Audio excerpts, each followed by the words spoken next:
Well, howdy, partners, and welcome to Cereal at Midnight. My name is Heath, and in this episode, we're talking about something I am tremendously excited about. I've been counting the days until I had this in my hands.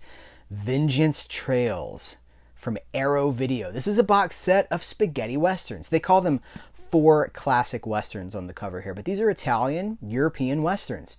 The first one we're going to talk about is directed by Lucio Fulci. In fact, let me tell you how we're going to break this down. I'm going to give you the overview of the box set. There are 4 movies in this box set.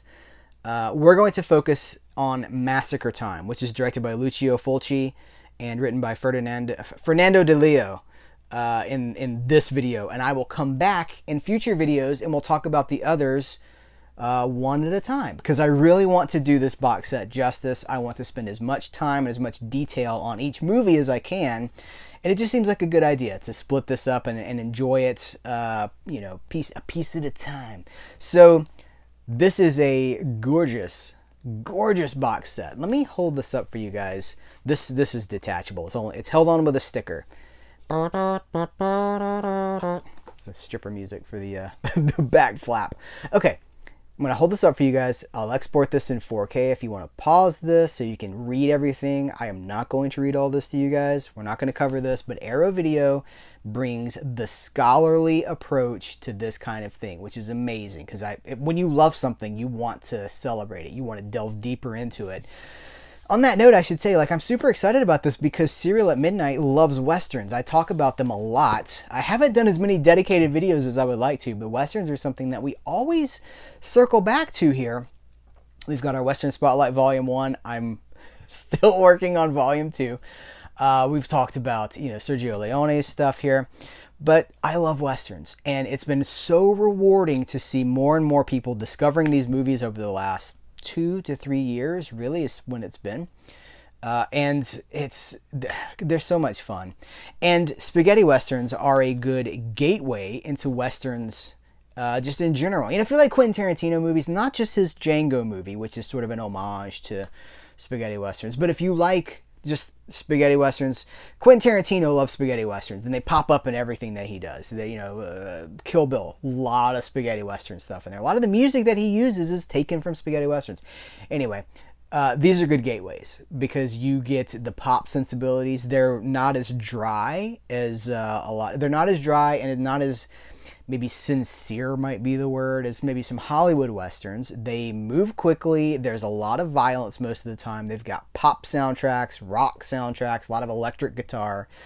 They are exploitation movies. And Sergio Leone would take those exploitation movies and elevate them to an art form. But Leone is up here, really, for what he does and for what brings people to the table. Corbucci, Lucio Fulci, those guys, it's a more exploitative sort of you get into the Ringo movies, the Sartana movies, the Sabata movies. It's a different thing. It feels different than what Leone was doing. So this is great. It's so exciting that we have these. These are some of the better, more fan-loved entries in the spaghetti western genre or subgenre. And because it's Arrow, they give you so many special features. So let me just show you some of this stuff here. Actually, I'll show you the movies one by one, but we're only going to talk about Massacre Time in detail. We're going to review Massacre Time in just a moment. My name is Pecos, Bandidos, and God Said to Cain, Klaus Kinski. These have some pack-ins. Arrow's great about doing pack-ins. We've got a booklet. It's not even a booklet. It's a 52-page book, and it is on nice glossy... Is the glossy showing up for you guys? I don't know. There we go. Nice glossy paper with tons and tons of information. Let me show you the table of contents here so you can see what's included. But again, when you love a movie or a kind of movie, you want to learn as much about them as you can. You want to study them. And Arrow really does a great job with that. Let's see if I want to... Oh, here's Klaus. It's a nice shot of Klaus. There's so much to learn. There's so much to talk about. Spaghetti westerns have been sort of an underappreciated genre. We're catching up to them. There's been books written about them, but we are just kind of starting to catch up to what makes these movies so special. It's the cinematography, it's the acting, it's the music. They're magical movies. There's also a double-sided poster in here. which I'm going to unfold. On one side, we have Massacre Time, which is what we're going to talk about in a moment. And on the other side, we have Bandidos. Beautiful stuff. Absolutely beautiful stuff. I'm so excited about Arrow's commitment to these genre movies. We're living in a golden age of exploitation preservation, really. All right, I'm going to put this here, and we're going to talk about Massacre Time. I won't spoil it for you, although it's hard to spoil a spaghetti western because so much of it is the style. So much of it is it's not necessarily what happens, but how it happens and the music. And so this is, it's written by Fernando Di Leo, who Quentin Tarantino loves. I say that because, you know, these things pop up in Quentin Tarantino. There are multiple scenes in this movie that pop up in Quentin Tarantino movies. So much of what Quentin Tarantino does is standing on the shoulders of giants. You see these movies and you're like, oh, that's where that came from. There's good stuff in here. It's a very influential movie written by Fernando Di Leo, who was who later would make a big mark as a like an Italian crime movie writer and director. And it's directed by Lucio Fulci, who was coming off of some buddy comedies. Like he'd been doing, you know, it's hard to imagine that now. But Fulci, before he was the horror, you know, the splatter master, was a, you know, kind of a workman-like director. And he cut his teeth doing buddy comedies, Italian buddy comedies. I think maybe like Lethal Weapon, you know, but in the 60s. And then he goes on to this, and this is sort of one of the special features here. There's an interview with there's an 18-minute interview with a guy who's talking about how this movie was kind of a watershed movie for Lucio Fulci because it's the first step towards that gritty, violent style that we would associate him with, you know, years later. And it stars Franco Nero, who is Django. And this is actually a 1966 movie, so Franco Nero had just done Django. So this is sort of, he'd done some movies in between, some of those Margheriti movies, the Wild Planet. That's a separate video. But he's come back to another Western here. He's doing Massacre Time. George Hilton is in this, the great. He's in a lot of spaghetti westerns as well. And it's essentially a revenge story, but it's also a mystery. It's a mystery until it becomes a revenge story.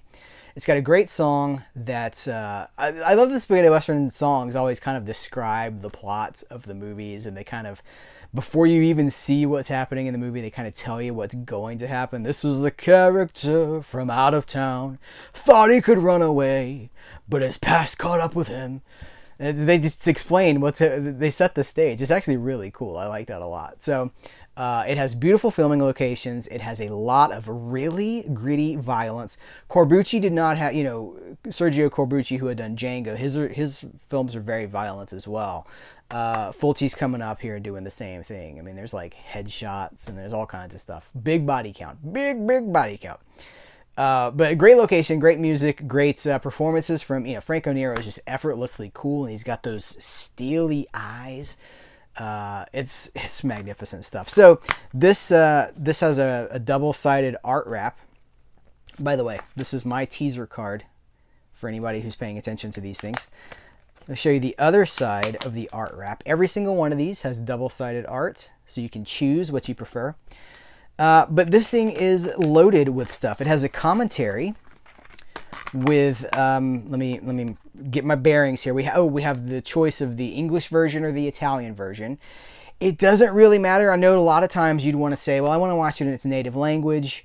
Franco Nero, so it's, if you go with the Italian language, Nero is speaking English, but I think he's dubbed on top of that. It's not Nero doing his voice. So he's speaking English and then he's been dubbed into English.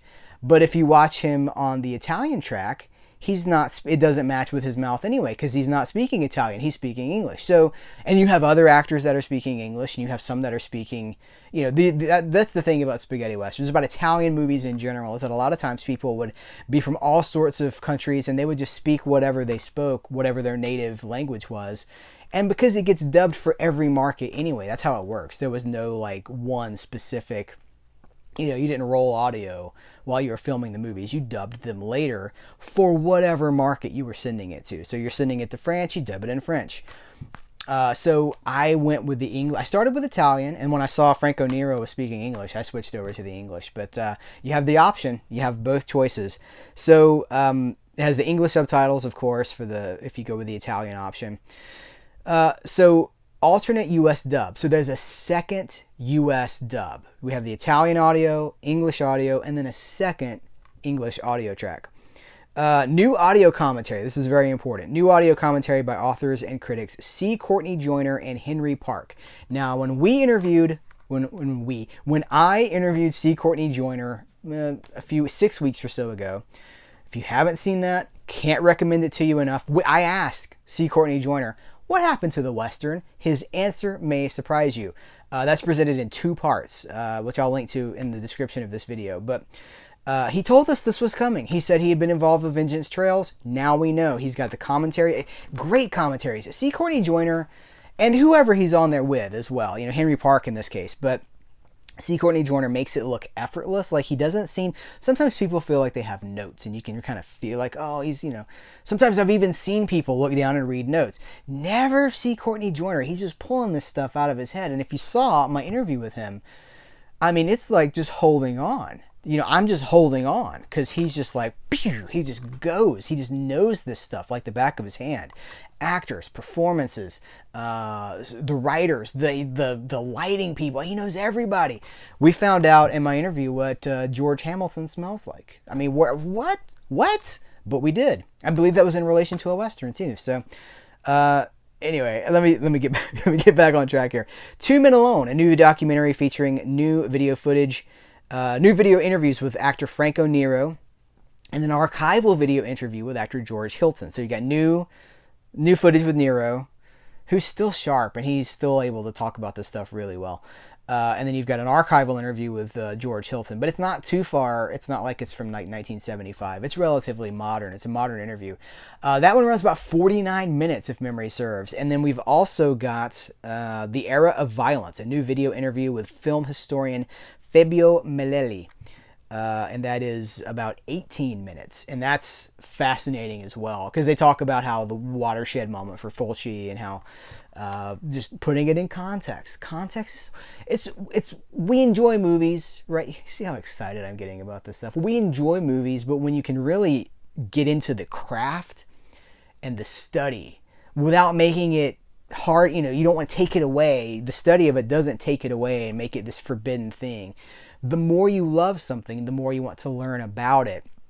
And putting these movies in context that they were exploitation movies. They were made quickly, cheaply to please an audience that was bored, you know, ever increasingly bored. This is a vital piece of the Italian movie puzzle. We start with the Peplum movies. Well, we start with, I guess, let's start with Peplum. We start with the movies that are mimicking Hollywood sword and sorcery movies. Then we have buddy comedy movies that are sort of mimicking what was happening in America in the 60s. Spy movies. There's a whole... I'm waiting for spy movies to get their day. For the Italian spy movies. There's so many. Kiss the Girls and Make Them Die. I want that movie on DVD or on Blu-ray. And then we have, so the spy movies, and we have the spaghetti western cycle, and then we have the police, you know, the cop movie cycle, and then we have the giallo, and then we have the 80s exploitation, the action exploitation movies like Strike Commando that we're now getting on disc as well. Then the sword and sorcery movies that came out of Italy, they're always just like, it's exploitation, but they're fun. They're so much fun. These movies are a vital piece of that story. So there's an image gallery, the reversible art sleeve, and an Italian trailer. So it's a very good movie. It's again, sometimes when I say like it's a good movie, that's not even the point. Like I almost don't even care. You get into a certain point, you get to a level where whether it's good or bad doesn't even matter. You want to see how they did it. You want to see Lucio Fulci direct something before he did horror, and to see, oh, I can see how the Fulci that I know from Zombie or from, you know, from these 80s movies where he's really leaning into the gore and the practical and the eyes. There's so many stuff with eyes.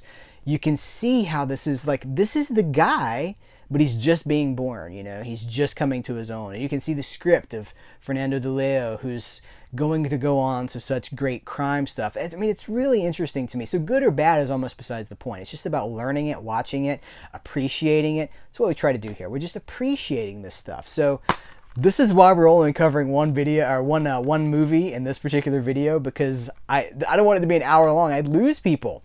And I'd probably lose myself too. I'd lose my train of thought. So we're going to focus on just Massacre Time. We'll circle back in the future for My Name is Pecos, Bandidos, and God Said to Cain. Guys, Vengeance Trails is now available from Arrow Video. So excited about it. Clearly, I have a lot of passion for this. Thank you for sticking with me. Thank you for hearing what I had to say about these, about this box set and that movie. What do you, as I just throw it, what do you guys think about Massacre Time? What do you think about Lucio Fulci directing spaghetti westerns? And if you have the set, what's your favorite discovery from the set? I would love to continue the conversation. Elevate, here, let's do this. Let's give some people who are newcomers to spaghetti westerns. Let's give them five great movies in addition to these, because these are a given. Let's talk about, like, what would we recommend. I'm going to throw Django in there, Corbucci's Django. You know what? I'm going to leave it to you. You guys tell me what you want to do with it, and we'll celebrate these movies and help others discover this underappreciated genre. Guys, thank you so much. I appreciate you hanging out. Until next time, take care, and here is where to go and what to do.